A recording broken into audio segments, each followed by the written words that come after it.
¿Cómo va? ¿Qué tal? ¿Cómo estás, Ricardo?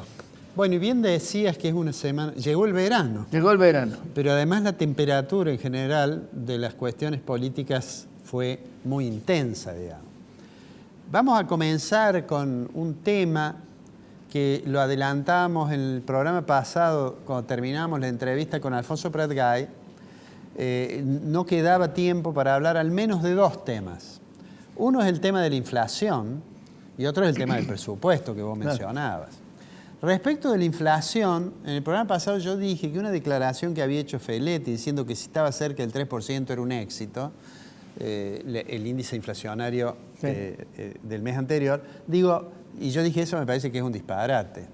Y en realidad todo hace pensar, Ricardo, si uno desagrega bien ese índice del 2,5 y mira, todo hace pensar que vamos a volver a subir al escalón del 3. ¿Por qué?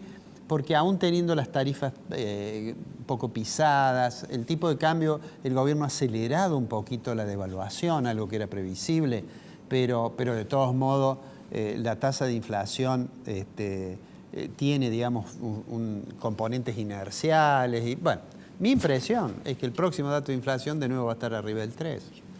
Pero ¿por qué menciono esto? Porque esto tiene que ver con el tema del presupuesto.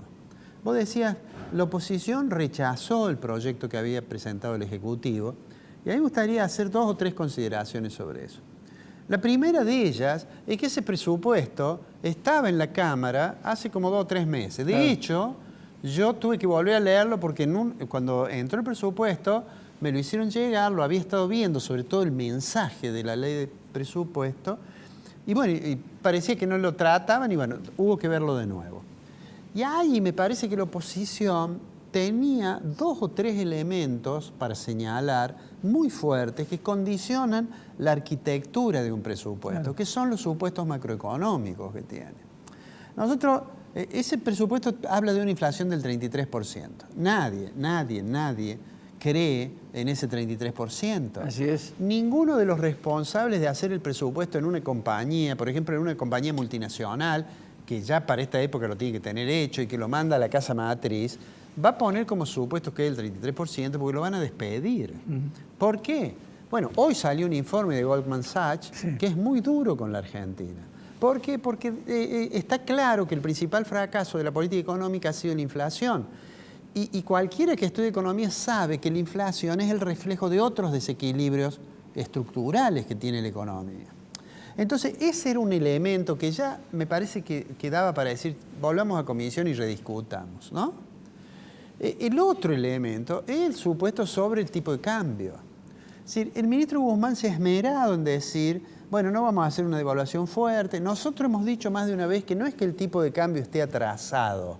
Lo que pasa es que hay tanta incertidumbre que la brecha es inmensa y a su vez el tipo de cambio relevante para el exportador no es el que dice Banco Nación, sino que es el que dice Banco Nación menos los gravámenes que tiene cuando le hacen la liquidación, ya sean retenciones en el caso de por ejemplo, de la soja. Pero digo, entonces los supuestos sobre el mercado cambiario tampoco son, digamos, razonables. Por otra parte, ese presupuesto, Ricardo, está hecho pensando que se ha arreglado con el fondo y que entonces no hay que pagarle nada, ¿no? Por eso no hay ningún monto. Por eso no está previsto un crédito presupuestario para atender a la deuda con el fondo. Pero bueno, han ido pasando los meses y la negociación con el fondo, yo he reclamado muchas veces, he dicho, hace un año, más de un año, que se reestructuró la deuda con el sector privado. Lo ideal hubiera sido reestructurar rápido con el fondo. Tendrá sus razones el gobierno para demorarlo. Inclusive el fondo puede tener sus razones para demorarlo. Una cosa que me hacía notar a Alfonso Prat-Gay es que dice, bueno, cuando uno no arregla con el fondo, mientras tanto le va pagando, y el fondo dice, bueno, mientras usted me vaya pagando, aunque me pague con la plata que yo le di, más que la plata, con los DEC. Sí, con los DEC. Bueno, me va pagando y bueno, sigamos, me va pagando. Pero digo, se ha ido pasando el tiempo y yo creo que eso atenta contra las posibilidades de una buena resolución. Todo el mundo aspira a que se haga un buen acuerdo con el fondo, porque si no la situación va a ser más compleja aún. Ahora, muchos analistas han dicho, y me parece que vos se lo preguntaste, si no me es infiel la memoria, me parece que se lo preguntaste a Kachanowski. Kachanowski te dijo, bueno, usted puede arreglar con el fondo, pero ahí no se solucionaron los problemas. Claro. Y en eso tienen razón. Los problemas que tiene la Argentina requieren de un programa. El presidente dijo que iba a presentar un programa plurianual. Ahora tiene una excusa para no presentarlo porque dice, mi programa anual me lo rechazaron. Claro. Entonces, pero está claro que el programa no estaba, ¿no es cierto? Y eso me parece a mí que genera un clima que visto desde afuera la hace a la Argentina muy poco confiable, y eso tiene consecuencias no solo en el acceso al mercado financiero, al mercado internacional de capitales, tiene influencia sobre las inversiones externas, tiene influencia en algún momento también sobre la corriente de comercio.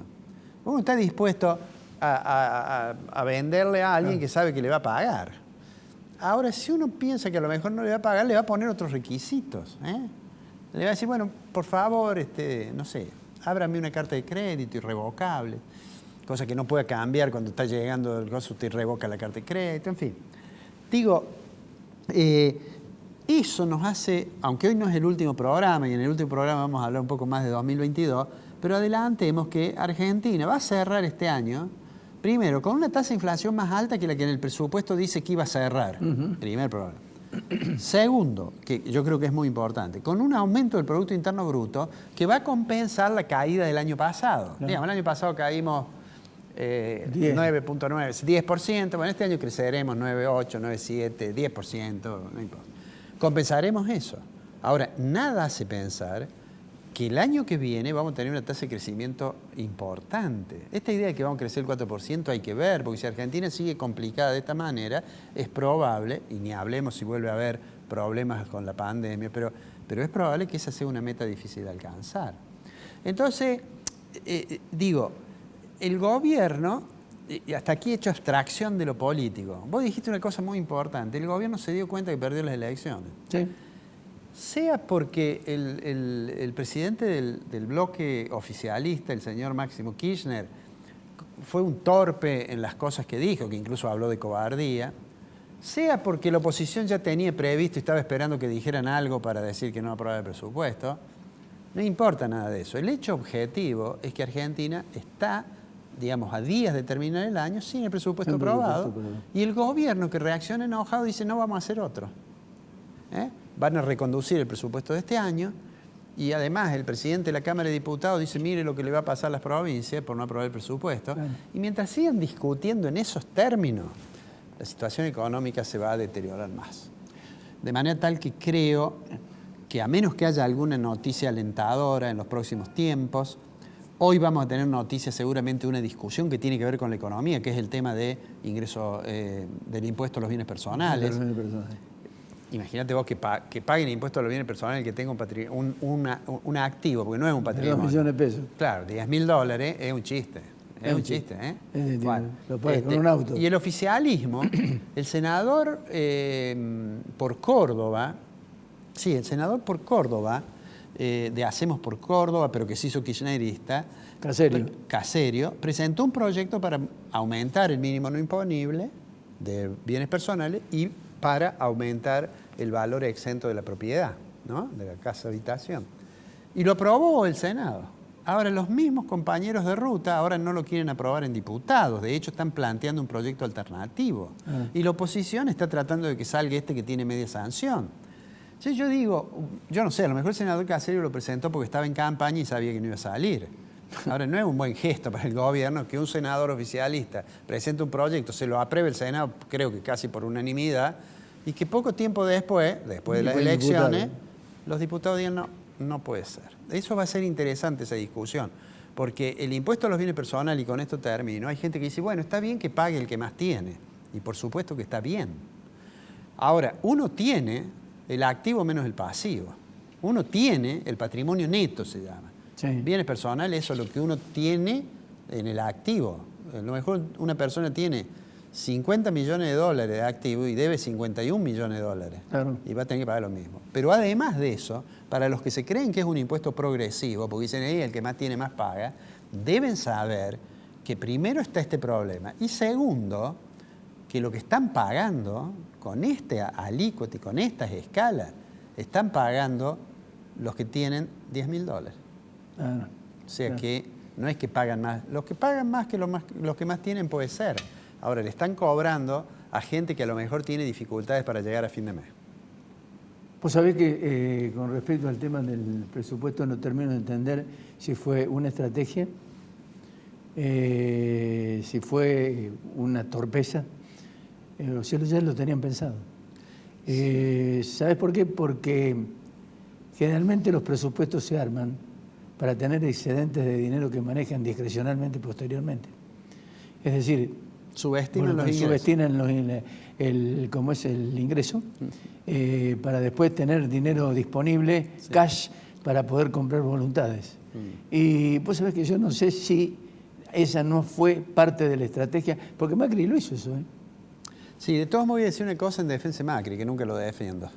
Cuando uno analiza los presupuestos con las correcciones presupuestarias, ¿no? El presupuesto, y lo compara con la ejecución de presupuesto, ¿eh? Sí. Es decir, el presupuesto que originalmente presenté con lo que finalmente fue, en los periodos del gobierno del presidente Kirchner y de la presidenta Kirchner también, la diferencia es muy grande. Sí.